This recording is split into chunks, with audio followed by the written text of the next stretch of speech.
Os Estados Unidos podem ser o terceiro país mais populoso do mundo, mas seus 340 milhões de habitantes são exigentes. 2/3 estão a leste do Mississippi, quase 1/3 nos condados costeiros e quase metade da população rural no sul. As Grandes Planícies, praticamente uma cidade fantasma. Então, qual o motivo? Hoje no MapPack, vamos investigar por que ninguém mora no centro dos Estados Unidos da América. Se essas aulas te interessam, inscreva-se. Senão, vou acabar falando de geografia com desconhecidos. Para explicar a ausência de população no centro dos Estados Unidos da América, é preciso começar pelo básico, um mapa mostrando onde há água, ou nas Grandes Planícies, onde ela falta. Áreas de Wyoming e das planícies ocidentais recebem menos de 10 polegadas de chuva ao ano. Mais seco do que o bolo de carne da sua sogra. As coisas melhoram indo para o leste, mas só o extremo das planícies recebe mais de 30 polegadas. Enquanto isso, a leste do Mississippi e no noroeste do Pacífico, há água por toda parte. Rios das montanhas rochosas cortam os estados das Grandes Planícies, Missouri, Arkansas, Canadian, Red, Picos e Brazos, mas agem mais como funcionários de meio período do que como linhas de vida confiáveis. Eles dependem do acúmulo de neve que varia a cada ano. As Grandes Planícies? Pense nelas como um enorme desidratador ao ar livre. No norte, a terra perde cerca de 74 centímetros de água por ano. No sul, é ainda pior, 56 polegadas, 142 centímetros se vão. É como deixar o chuveiro ligado por semanas só para ver a água ir embora. Se procura lagos, esqueça. Além de alguns riachos ou lagoas, não há muito e eles podem sumir na seca. Os nativos americanos seguiam essas fontes de água que iam diminuindo, acampando onde podiam. Os colonos usaram barragens e irrigação para driblar a natureza, mas nem a melhor engenharia resolve um acordo que a mãe natureza nunca fez. É impossível evitar. O centro dos Estados Unidos não foi projetado para grandes populações, não apenas pela escassez de água superficial. A natureza escondeu uma segunda fonte de água invisível do espaço. Antes de revelá-la, vejamos um novo mapa das migrações recentes. Adivinha para quais estados as pessoas estão indo? Não é o Texas. Montana e Idaho estão entre os estados que mais crescem no país. Até abril de 2024, as populações desses estados estavam crescendo rapidamente, com um aumento de 3,6% em Montana e impressionantes 5,4% em Idaho. O principal motivo, moradia mais barata, até que todos tenham a mesma ideia. O preço médio de uma casa em Montana é de $378 mil e em Idaho de $485 mil. Claro, ainda é uma pechincha comparado aos $833 mil da Califórnia, mas na verdade é mais caro do que o Texas, com $338 mil, e a Flórida, com $412 mil. Os estados centrais do país oferecem mais alívio para quem quer fugir dos altos custos de moradia. Essas estão entre as casas mais baratas do país. Dakota do Sul é a mais cara do grupo, com $320 mil. As demais custam menos de $300 mil grand. O preço médio das casas em Oklahoma é de apenas $244 mil, o terceiro mais barato do país. Casas baratas não indicam sempre crescimento populacional. Em 2024, Oklahoma cresceu 0,7%, Dakota do Sul 2,6% e Dakota do Norte ganhou só 7.500 pessoas. Está longe do que você chamaria de uma corrida desenfreada. Kansas teve 19.000 e Nebraska cerca de 17.600, resultando em um modesto crescimento de 0,8%. Acessível? Sim. Popular? Na verdade, não. Casas mais baratas são comuns por lá. Mas sem cidades fortes, empregos estáveis e serviços de verdade, a maioria das pessoas não fica por lá. Claro, o estado parece promissor por enquanto. Mas será que ele realmente pode impulsionar o crescimento populacional no centro vazio dos Estados Unidos? Ou é apenas uma exceção em uma pradaria silenciosa? O estado do Monte Rushmore está indo melhor que os vizinhos, mas não pelo motivo que você pensa. Se pensa em gás de xisto, está um estado ao norte demais. Esse boom é da Dakota do Norte. Dakota do Sul se beneficia da região metropolitana de Sioux Falls, que concentra 1/3 da população do estado, cerca de 308 mil habitantes. Corretores de imóveis afirmam que os recém-chegados buscam não só casas mais baratas, mas também boas escolas, estradas de qualidade e uma cidade no cruzamento das rodovias interestaduais 29 e 90. Sioux Falls se tornou a cidade que mais cresce no meio oeste. Segundo o Instituto Dakota, a pandemia, realocações militares e o setor de energia instável nos estados vizinhos impulsionaram esse crescimento. Até agora, tudo certo. Ao contrário da Dakota do Norte, que cresceu com o gás de xisto, Dakota do Sul segue atraindo pessoas sem depender de um setor só. Mas não se engane, Sioux Falls não deve se tornar uma cidade líder nos Estados Unidos da América tão cedo.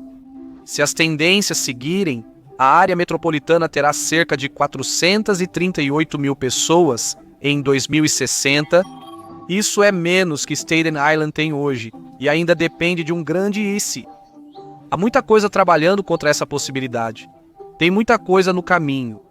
Para começar, o clima aqui fora não é exatamente um ponto positivo. Os extremos da região são mais ou menos o que você esperaria de um clima temperado. Verões quentes, invernos frios, sempre se repetindo. Dakota do Sul tem mais temperaturas congelantes no inverno que Nova York, embora os verões sejam similares. E nas planícies esse padrão não muda muito. Em outras palavras, o clima aqui não é único o suficiente para atrair pessoas, nem agradável o bastante para fazê-las ficar. Mas o termômetro não mostra tudo. Onde os números são registrados importa, e o terreno sob estas estações meteorológicas varia. O clima extremo é incomum em Nova York. Por estar na costa leste, às vezes é atingida por ciclones tropicais. Basta perguntar a quem ainda enfrenta as consequências do furacão Sandy em 2012. Furacões são poucos e raros, tornados ainda mais.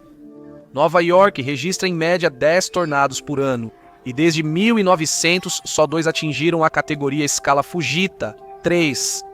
Nenhum jamais atingiu a categoria escala Fujita, 5, o que significa que estruturas bem construídas são bastante seguras. As chances de um tornado mortal atingir Nova York são quase nulas, a menos que se considere o trânsito um ato de Deus. Mas isso não ocorre nas Dakotas, Nebraska, Kansas e Oklahoma. Olhe para um mapa de atividade de tornados, e essa região vai se destacar. Bem-vindo ao corredor dos tornados da América, onde os tornados surgem e agitam o clima. Dakota do Norte teve 18 tornados em 2024. Dakota do Sul teve 11. Não é ótimo, mas não é catastrófico. E as coisas só pioram daqui para frente. Só naquele ano, Nebraska teve 131 tornados, Kansas 89 e Oklahoma 91. O corredor dos tornados não é só apelido, é um alerta. Para Oklahoma City, isso assusta. Com quase 713 mil pessoas na cidade propriamente dita e mais de 1,5 milhão na região metropolitana, é o maior alvo na galeria de tiro do corredor dos tornados.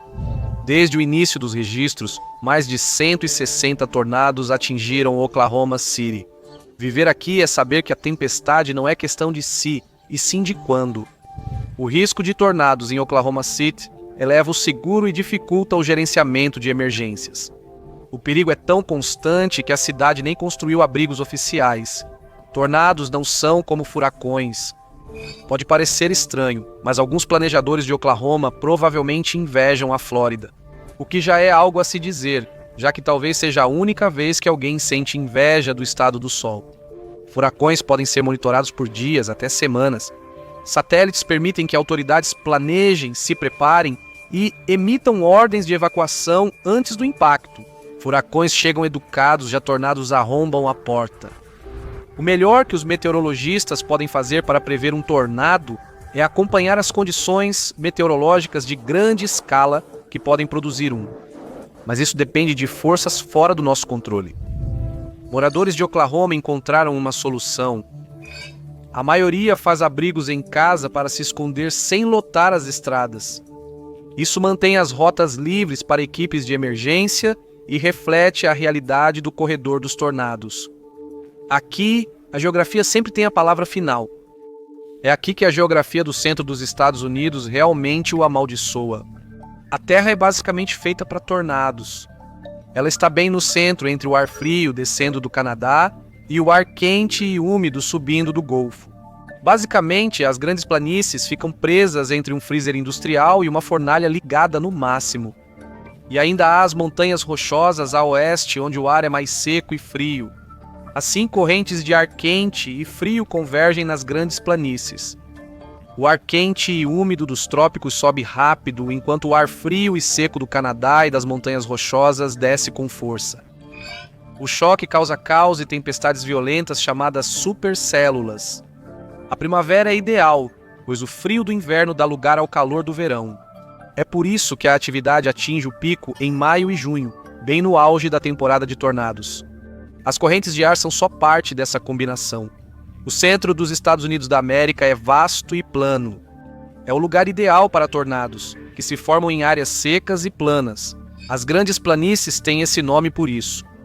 Não há montanhas, lagos ou nada que bloqueie os ventos.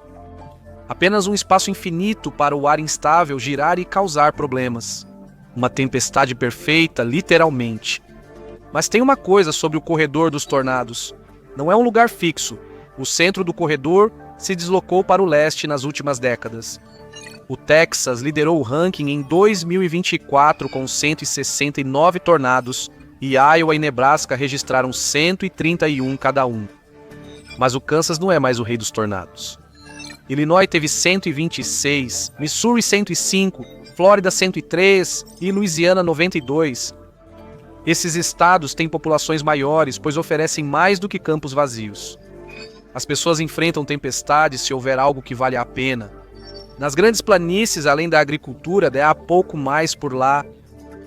Theodore Roosevelt foi quem mais romantizou as grandes planícies ao tentar ser criador de gado em Medora, Dakota do Norte. Para ele, essas paisagens eram um refúgio. Sua primeira esposa e mãe faleceram no mesmo dia dos namorados, de 1884. Então ele veio até aqui para clarear a mente. Mas nem mesmo Roosevelt ficou. O negócio de gado dele não teve sucesso, e novamente o motivo era o mesmo de sempre. O clima brutal, o inverno de 1886 para 87 atingiu as planícies como a Sibéria. As temperaturas despencaram para menos 41 graus Fahrenheit, menos 40 Celsius. O gado caía onde estava. Os demais ficavam desesperados. Alguns roíam o papel das casas, outros subiam na neve para morder galhos das árvores. Infelizmente, poucos sobreviveram.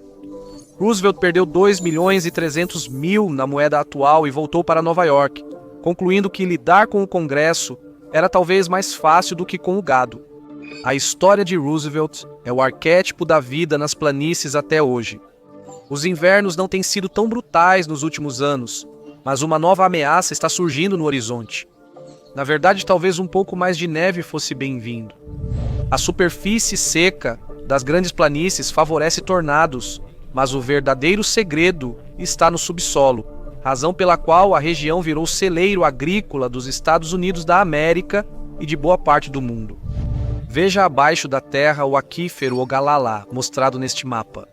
Suas águas ficam nos estados de Wyoming, Dakota do Sul, Nebraska, Kansas, Colorado, Novo México, Oklahoma e no norte do Texas. Considere-o como o cofrinho de água da região. Mas todos tiram dinheiro desse cofrinho e ninguém coloca de volta. Isso é um problema. A água superficial local não sustentaria a agricultura em larga escala, mas ao acessar a água subterrânea, o coração agrícola revive. Depois que isso acontece, não para mais. O trigo é a principal cultura. As grandes planícies dos Estados Unidos da América e Canadá respondem por metade das exportações mundiais de trigo. Os estados das planícies também representam cerca de 60% do trigo, 87% do sorgo e 36% do algodão colhido nos Estados Unidos. Inclua cevada, alfafa, milho, feno e soja e entenderá por que a agricultura é o principal passatempo da região. Porque o que mais poderia ser? Se você come carne, é bem provável que as planícies também estejam no seu prato.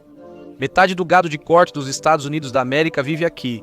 É o maior rodízio do país, só que sobre cascos. Mas tem muito mais do que isso. Nesses estados também há vacas leiteiras, porcos e ovelhas. Todos esses produtos valem muito dinheiro. Você poderia dizer que é uma verdadeira mina de ouro. O valor total da agricultura, incluindo pecuária e lavouras nas grandes planícies, chegou a 101 bilhões em 2017. Só a inflação já faz com que esse valor seja ainda maior hoje. A agricultura é tão importante que de 80% a 90% das terras das grandes planícies são dedicadas a ela. Mas isso é um problema. Tornados destruindo plantações ou vacas voando chamam atenção, mas a maior ameaça está debaixo da terra. O aquífero Ogallala, que abastece tudo, está se esgotando. As rochas do aquífero Ogallala se formaram há entre 10 e 12 milhões de anos. A água não é tão antiga, mas ainda é muito mais velha do que eu, você ou a civilização humana. É água fóssil deixada porque ainda vivemos na era do gelo, a glaciação quaternária ou do Pleistoceno. Nós simplesmente estamos vivendo em uma pausa mais quente, um período interglacial. Hoje as geleiras ficam bem ao norte, acima do Círculo Polar Ártico, mas há 20 mil anos a camada de gelo laurentina se estendia até as Dakotas. O gelo era tão alto quanto montanhas, mas quando derreteu deixou algo útil para trás. Toda aquela água sob as grandes planícies de que precisamos para a nossa comida. A camada de gelo laurentina não foi a única também. Esse ciclo de períodos glaciais e interglaciais se repetiu por quase 2,6 milhões de anos. Milhões de anos de eras glaciais deixaram 3 trilhões de galões de água, em 174 mil milhas quadradas. Para comparar, o Ogallala tem água para cobrir todo o Texas com 30 centímetros. Não é à toa que alguns o chamam de oceano subterrâneo. Ele fornece 30% da água subterrânea usada na irrigação dos Estados Unidos da América e gera ao menos 35 bilhões de dólares em safras anuais. Mas não é de onde você começou que importa, é para onde você está indo e o aquífero está indo na direção errada, rápido. Pegue o mapa de precipitação dos Estados Unidos da América. Compare com este mapa da National Oceanic and Atmospheric Administration das taxas de depressão do aquífero Ogallala. É uma correspondência bem próxima, não é? Em áreas das grandes planícies, como o oeste do Kansas e norte do Texas, o lençol freático caiu mais de 46 metros desde o início da agricultura em grande escala. Mas as pessoas aqui realmente não têm escolha. A chuva simplesmente não é suficiente. Como Kansas e norte do Texas não estavam sob as camadas de gelo, há menos água subterrânea, por isso o esgotamento é mais rápido. Mas esse problema é comum. Os primeiros fazendeiros achavam que o aquífero era infinito, mas não é. Ele se recarrega com chuva e escoamento, mas muito lentamente.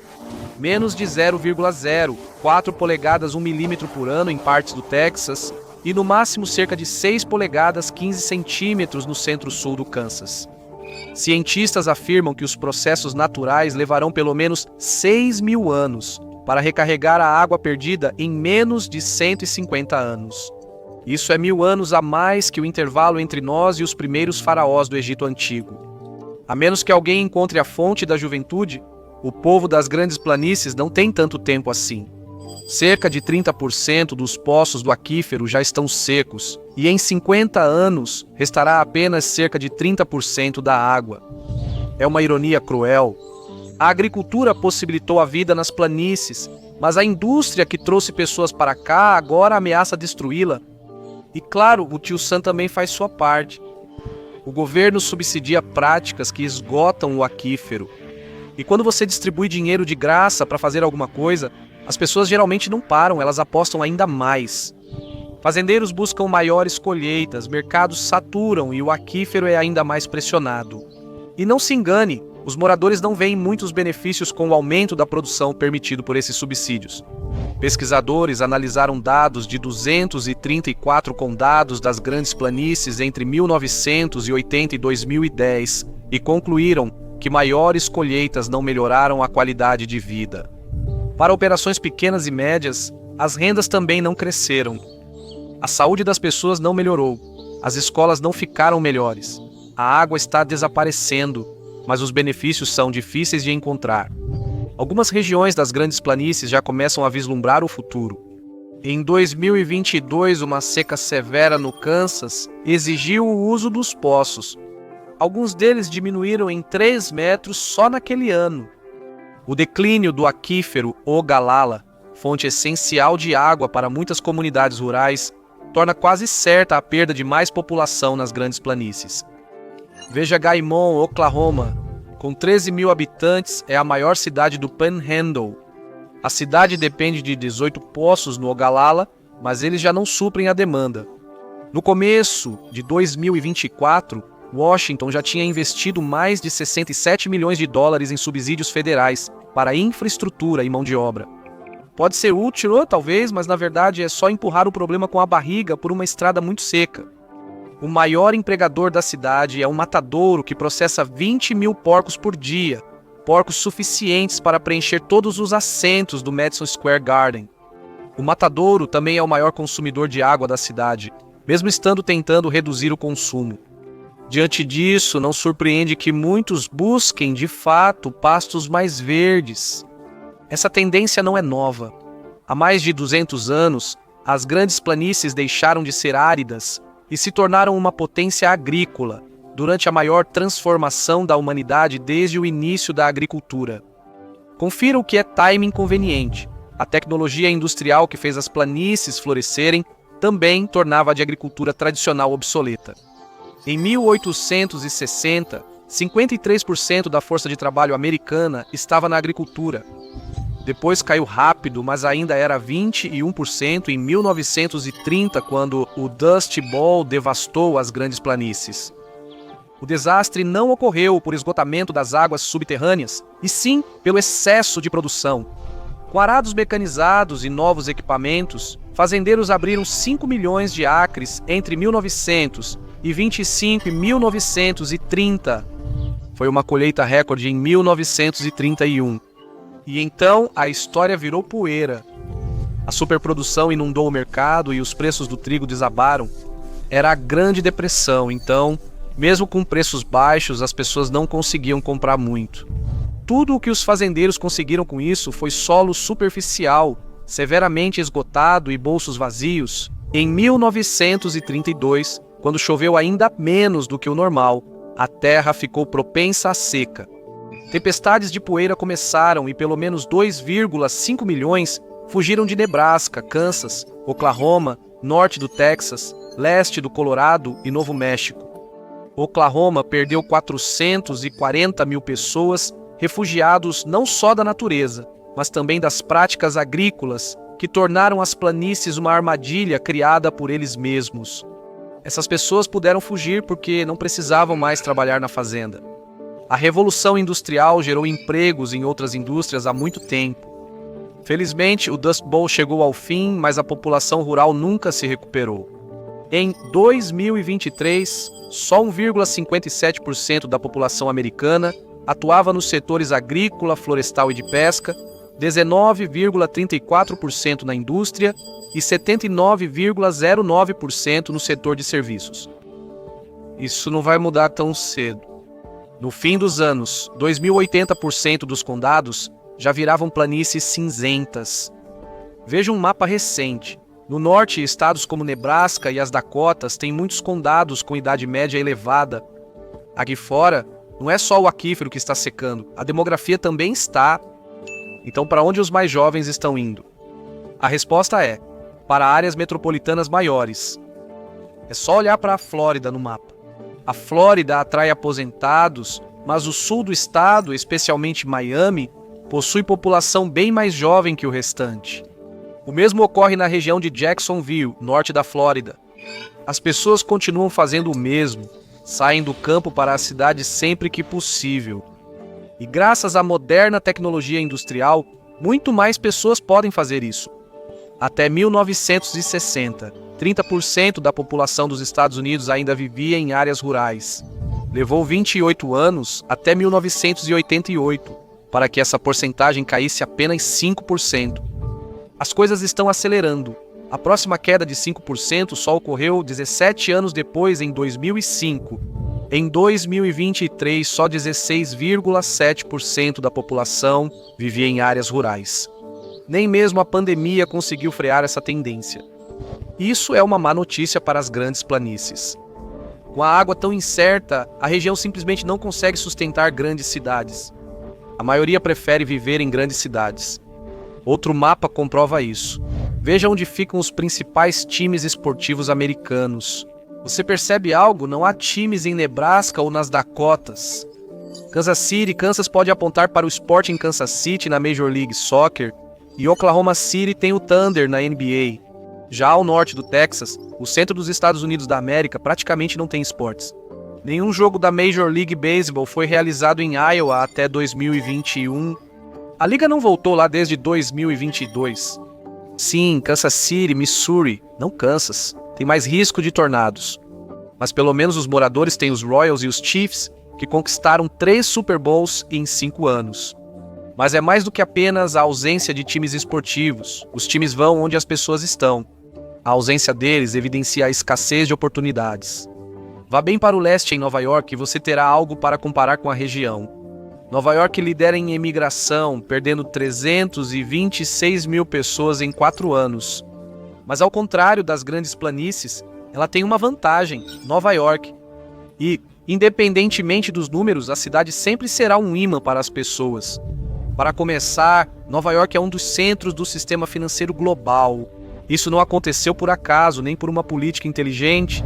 É porque a cidade tem um dos melhores portos naturais do mundo. Hoje, é o terceiro maior porto de contêineres dos Estados Unidos da América e o principal para a importação de petróleo.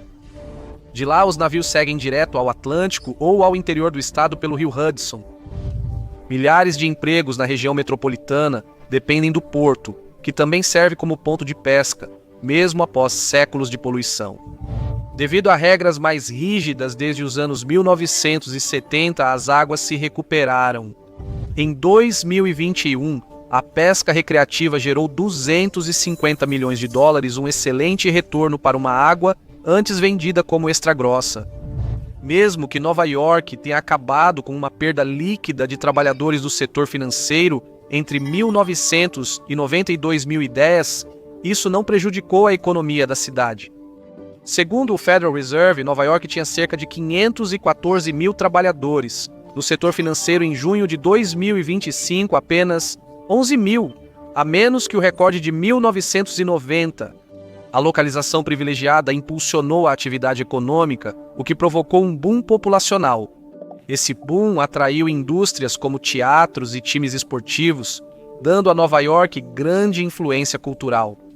Tudo isso é possível devido ao clima subtropical, responsável por cerca de 119 centímetros de precipitação anual, vinda da chuva e do derretimento da neve. É praticamente igual em Los Angeles. Recebe apenas cerca de 16 polegadas ou 40 centímetros de chuva por ano. Isso é mais seco que partes das grandes planícies. Mas após resolver o problema da água, com um aqueduto desviando a água do rio Owens, em 1913, o local estava praticamente garantido para crescer. Los Angeles fica no Pacífico, tem um porto natural e hoje possui o porto mais movimentado dos Estados Unidos da América e do hemisfério ocidental.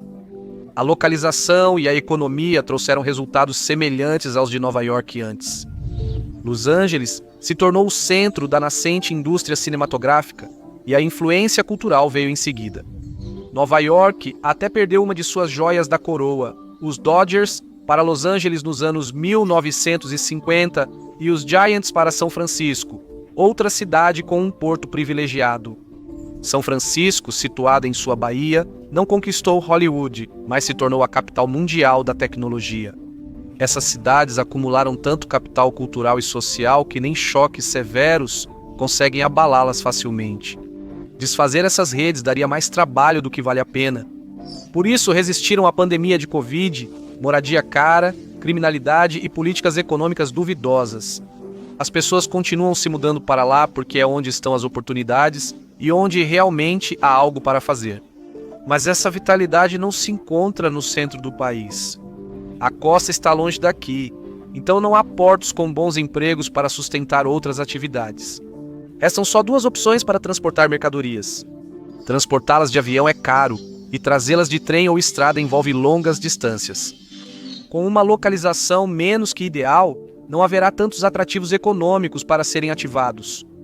Governos estaduais podem tentar incentivar negócios, mas sem alinhar políticas à geografia, e isso é apenas ilusão. Texas e Flórida têm litorais que impulsionam Houston e Miami. Dakotas, Nebraska e Kansas têm incentivos fiscais, mas não possuem porto marítimo. Mas o perfil piora ainda mais. As oportunidades na única indústria que viabiliza a vida no centro dos Estados Unidos da América estão se esgotando, literalmente e figurativamente. A inteligência artificial está em alta, mas vai além do ChatGPT ameaçando empregos de colarinho branco. Por isso, esquecemos que a automação começou pelos empregos de colarinho azul, que continuam entre os mais suscetíveis à automação no futuro. Pense no leite do cereal ou no queijo do sanduíche. Você sabe que veio de uma vaca, mas provavelmente não pensa em como ela foi ordenhada, e é bem provável que não tenha sido à mão. Hoje em dia, braços robóticos e sensores conhecidos como sistemas automatizados de ordenha fazem esse trabalho. Os sensores localizam o úbere, conectam as teteiras e realizam todo o processo sem que o fazendeiro precise estar presente. Fazendeiros de Wisconsin e Minnesota já adotaram essa tecnologia. Um estudo revelou que economizaram 6 horas e ordenharam 80 vacas a mais, produzindo 10 vezes mais leite. Se você se preocupa com os animais, não se preocupe. Fazendeiros afirmam que eficiência permite vacas mais confortáveis. O progresso, porém, tem seu ritmo. A criação de animais não é a única área da agricultura transformada pelos robôs, que também são ecologicamente corretos. Existe um sistema de bombeamento automatizado movido a energia solar. Sua função é saturar as raízes das plantações, mas o interessante disso, ao menos no centro dos Estados Unidos da América, é mais eficiente no uso da água e economiza milhares de galões. E algo novo está chegando a muitos campos de milho no centro dos Estados Unidos da América. Remover as espigas do milho é uma das partes mais tediosas da indústria agrícola, mas precisa ser feito para evitar a polinização indesejada. O trator Power Pollen entra em cena, coletando pólen das plantas masculinas de forma automática. Em resumo, ele faz o trabalho na fazenda que nenhum adolescente jamais quis fazer. Há também softwares como o FarmBlocks, sistema de gestão com inteligência artificial que liga sensores de campo a um app que serve como painel inteligente. Ele antecipa problemas, poupando tempo e evitando suposições para agricultores.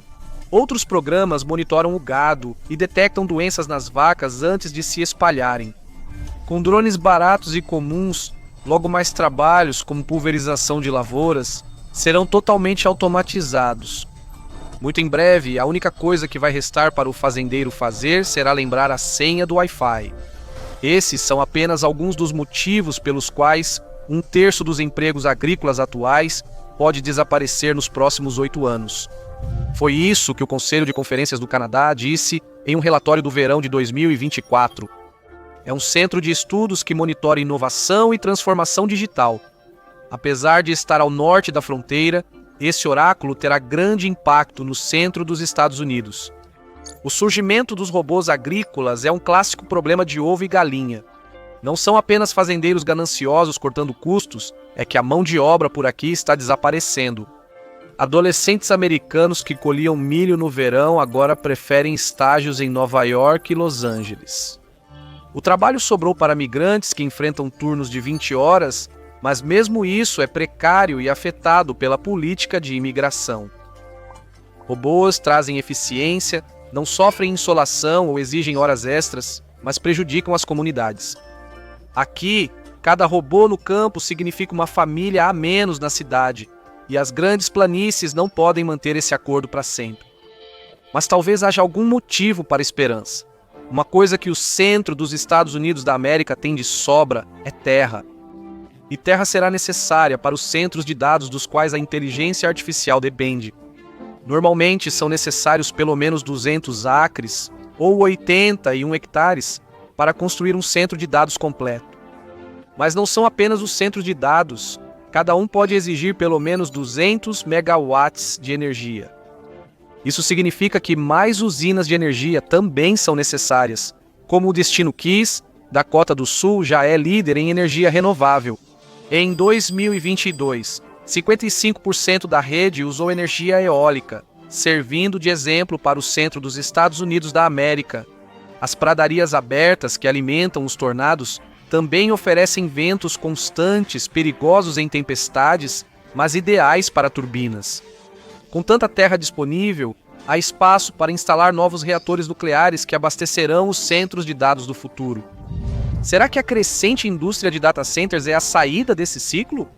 O centro dos Estados Unidos da América pode realmente ser o epicentro do boom da inteligência artificial? Não, porque há outra necessidade para um data center. Muita água.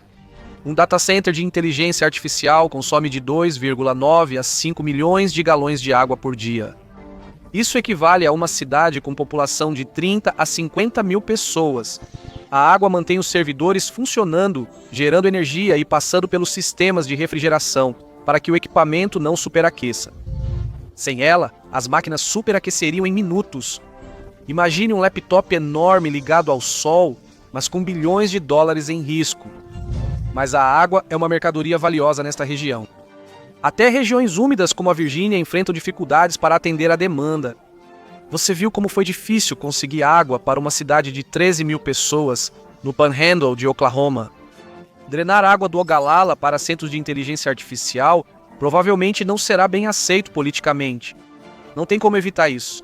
O centro dos Estados Unidos não está vazio por acaso, e é improvável que novas indústrias ou políticas mudem isso. Simplesmente recebeu uma má sorte geográfica. Quase ninguém vivia aqui antes do século XIX por um motivo. Em breve pode ser literalmente uma terra de robôs, cuidando dos campos sob a supervisão de alguns poucos humanos. Todo o resto estará concentrado nas costas movimentadas e seus subúrbios, porque é lá que as pessoas e os empregos sempre estarão. As planícies terão trigo e carne bovina em abundância, só não terão muitos vizinhos para compartilhar. Obrigado por me acompanhar hoje, espero que você tenha gostado do vídeo e, se quiser ver mais vídeos como este, por favor, considere se inscrever e ativar as notificações. Realmente faz diferença. Mais uma vez, obrigado e nos vemos na próxima no Matchpack.